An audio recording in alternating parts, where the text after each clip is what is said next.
You might know Mini Coopers as small British cars that have become an icon since the 1960s. Yes, I heard you. There's Italian Job, there's Mr. Bean, and all other things na na-incorporate na with the Mini brand. Obviously, that isn't the case anymore. Modern Minis are all grown up now, and nagsimula yun nung binili ng BMW yung company back in 2000. Now this, the Mini Countryman, is the biggest of the bunch. Now, with its size increase, does it still have the go-kart feel that Minis are all known for? Find out in this review of the Mini Countryman Cooper S. My name is Jacob Oliva, the content manager of Philkotse.com. Don't forget to like this video and subscribe to our YouTube channel para updated kayo sa mga videos namin. Now, kung gusto niyo makita yung specs ng sasakyan na to and any other car in the Philippines, just head out to the Philkotse Car Guide and we have that updated all for you.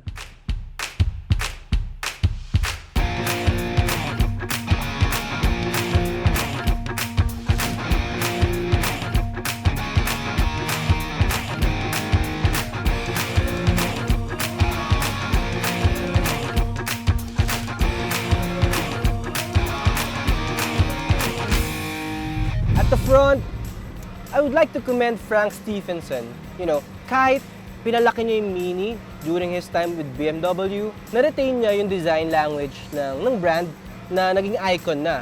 So, kahit anong Mini Cooper patignan mo, alam mong Mini Cooper siya just by one glance. Sabi ko nga, icon, di ba? And to start off, of course, nandyan yung mustache grill na sa Countryman Pure, which is this variant, you have it lined with a chrome. And syempre, nandun din of course yung circular elements na makikita mo sa mga lumang Coopers. Although this one is not entirely a perfect circle, it's a kinda circle, pero alam mo pa rin na Mini Cooper siya, di ba? Now one more thing, you have, pag binuksan mo na yung ilaw, this one also works as your headlamps, pero it also works as your fog lamps dun sa baba, pag binuhay mo na.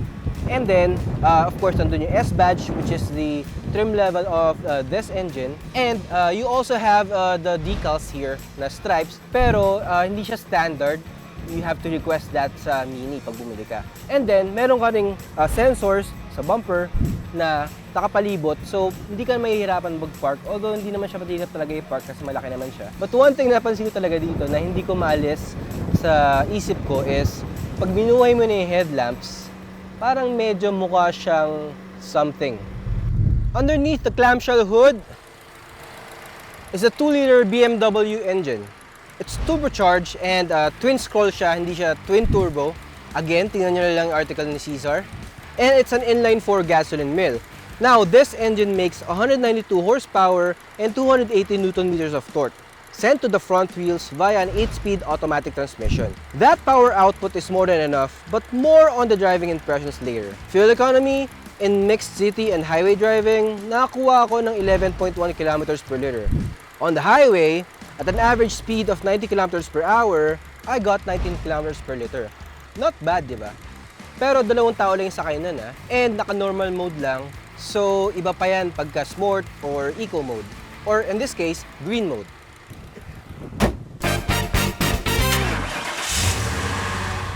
Sa gulong, you have 18 inches of alloys na may 10-spoke design na mukhang banana type, although medyo mataba siya, so para siyang latundan. It's wrapped in Bridgestone Turanzas, and then you have disc brakes on all fours, so okay na okay yun. I like the classic design nung banana type mags, but then we'll leave it up to you, as always. At the sides, this is probably the busiest part of this car because you have a lot of elements here. You have the badge at the sides, nandun din turn signals. You have your circular black mirror caps. You have a lot of chromes like your door handles and may lining din dito. And then you have your standard crossover cladding na sabi ko nga standard, so makikita mo siya sa lahat ng crossovers ngayon. Now you also have roof rails which are obviously functional. Then again, this bike rack is something that you should buy separately. Now you have a black roof na obviously it makes the car look two-tone. If hindi mo alam, you can actually configure kung anong kulay ng bubong mo or kung gusto mo may design kahit may mukha ni Lady Gaga.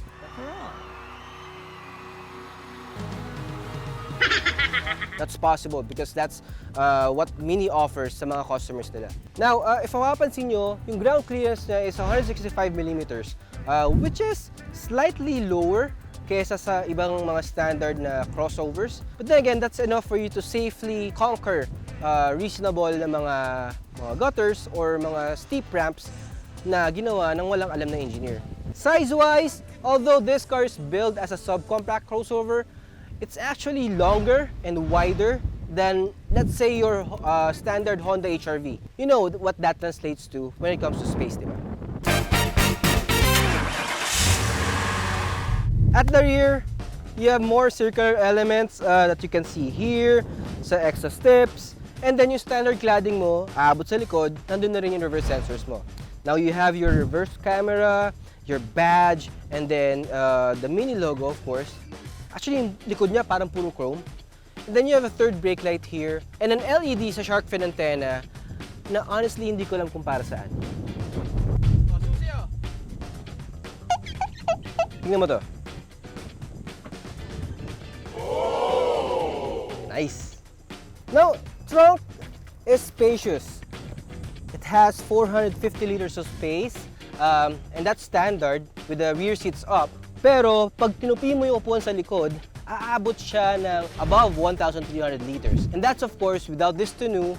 And by the way, yung pagtupi ng upuan, pwede mo siya gawin like 40, 40, 20, or whatever you like. Okay naman siya, yung space. Kasya naman yung equipment namin. And then you also have a 12-volt socket here, which is very practical if mag-outing ka na meron kang electric cooler. What can I say? Sobrang cool niya. Kasama siyang upuan, do. Nice!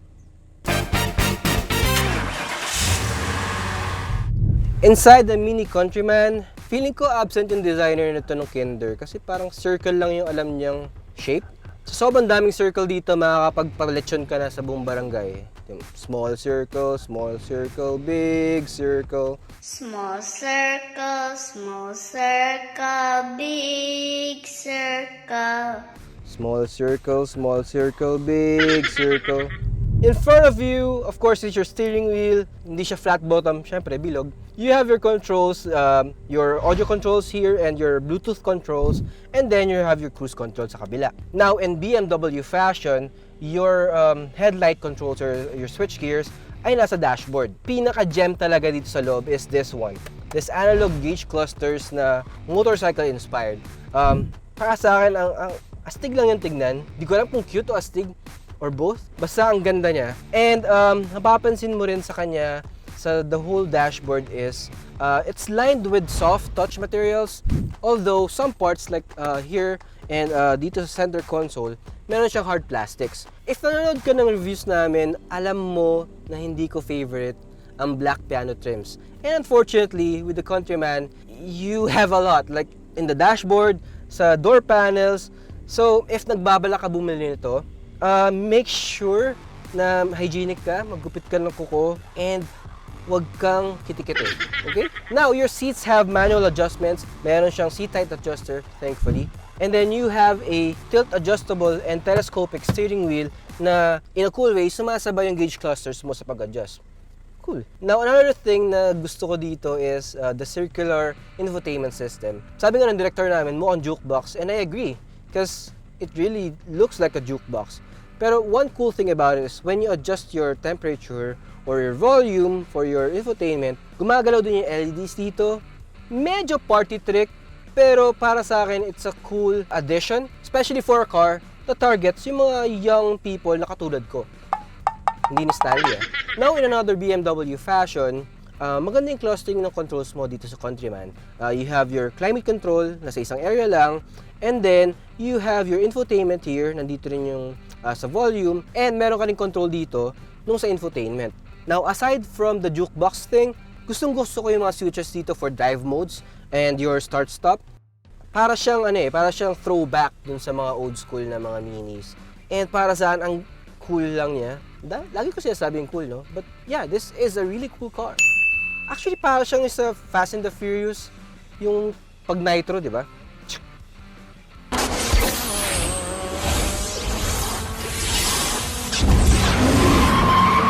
Tech-wise, you have auto start-stop na another not favorite.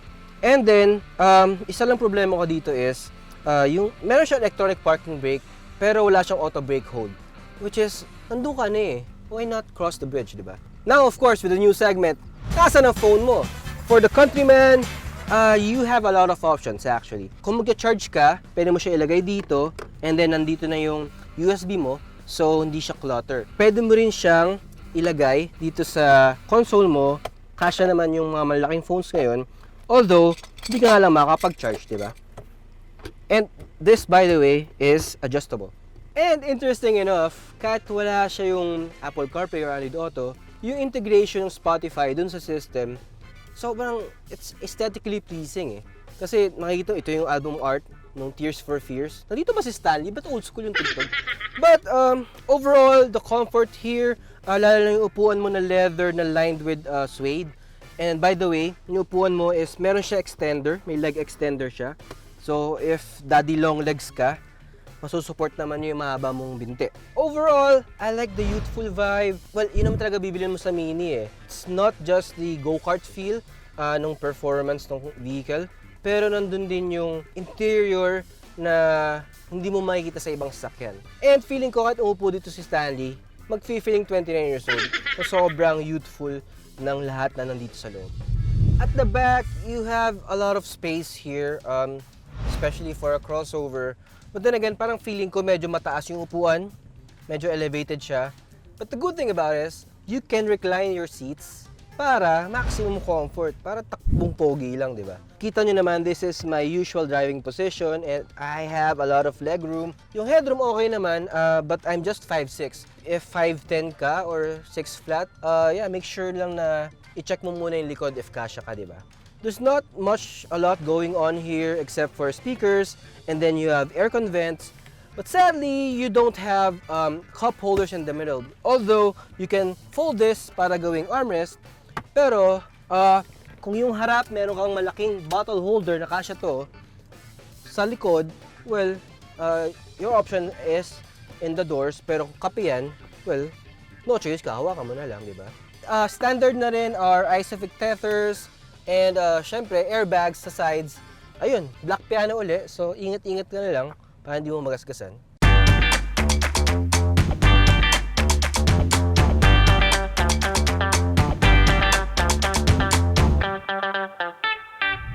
Mini Countryman. Sabi ko kanina, mas malaking Mini Cooper.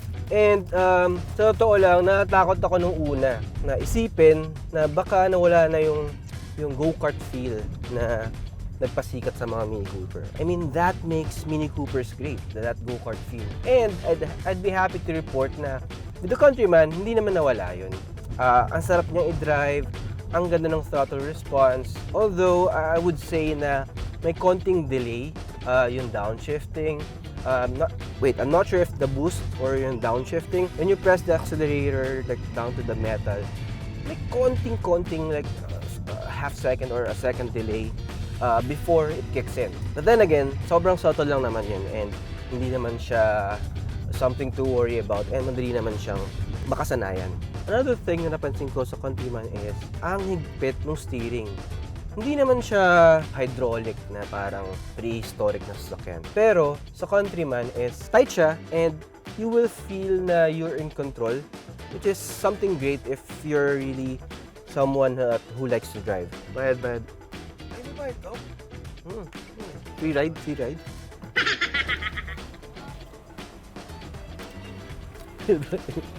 Ay, may resibo. Sabi ko kanina, maraming bilog and all, including the side mirrors.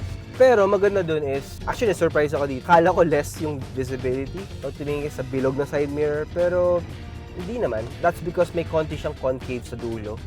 So medyo mas wide siya, kahit bilog pa yung side mirror mo, okay naman siya. Isa rin sa gustong-gusto ko dito sa Countryman is its brakes. Actually, makapit siya eh. Medyo malakas lang siya at times, but that's good. Kasi, pag kailangan mo ng instant braking power, hindi ka naman kukulangin sa kanya. Okay, suspension. Actually, ang ganda ng pwesto natin ngayon, ang ganda ng kalsadang to. Not in a good way. It's a perfect way to test this Mini's suspension. Like, yun na yun. And ang masasabi ko sa kanya is, although na-absorb niya yung impact, may konting marinig mo siya sa loob, maramdaman mo siya and marinig mo siya sa loob, but it's not as annoying as other cars na mabibili mo sa market ngayon. Now, if may gusto kong palitan or improve sa Countryman, well, para sa akin, kailangan padagdagan ng Mini yung sound insulation sa kotseng to. Kasi even at low speeds, medyo nagki-creep in talaga yung road noise. And pati yung outside noise na maririnig mo siya sa cabin. Although normal siya, but at this price point, syempre medyo isipin mo sana mas insulated pa, di ba? Pero the good thing about it is, naririnig mo yung makina. Actually, this is just an inline 4 as I said earlier. Pero yung hum niya, para sa akin, ang ganda niyang pakinggan. That BMW inline 4 engine is so great to hear. Ewan, mahilig talaga sa tulog ng makina and para sa akin, it's a great sound.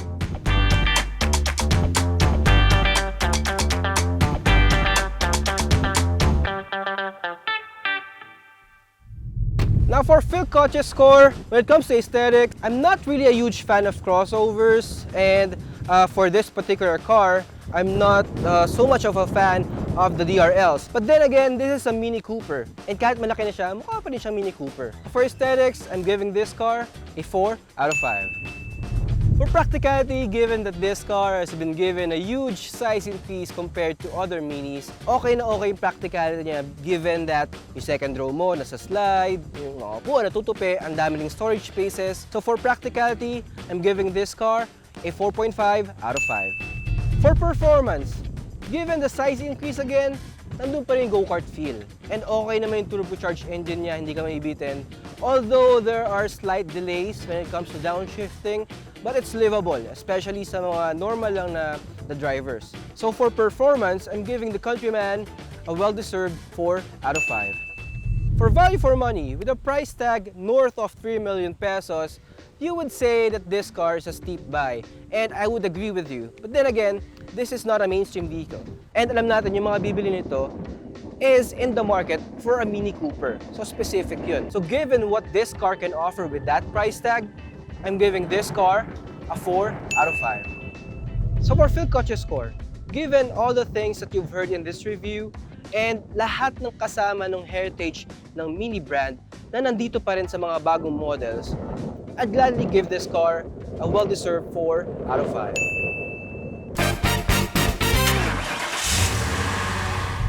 Cute? Check. Space? Check uli. Fun to drive? Syempre, check yan. Despite being a huge crossover, the Mini Countryman is still a Mini Cooper in more ways than one. It's basically the Mini that you'll buy if you want a standout vehicle pero kailangan mo ng space for your barkada or for cargo or kahit for a small family. It isn't just a car, it's a fashion statement. Although at 3,250,000 pesos, before discounts of course, I agree with you that this car is not your mainstream buy. But if you have the means, and if you can live with the issues that I've discussed here, I don't see any reason why you won't consider this car. So tingnan mo naman. Cute, di ba?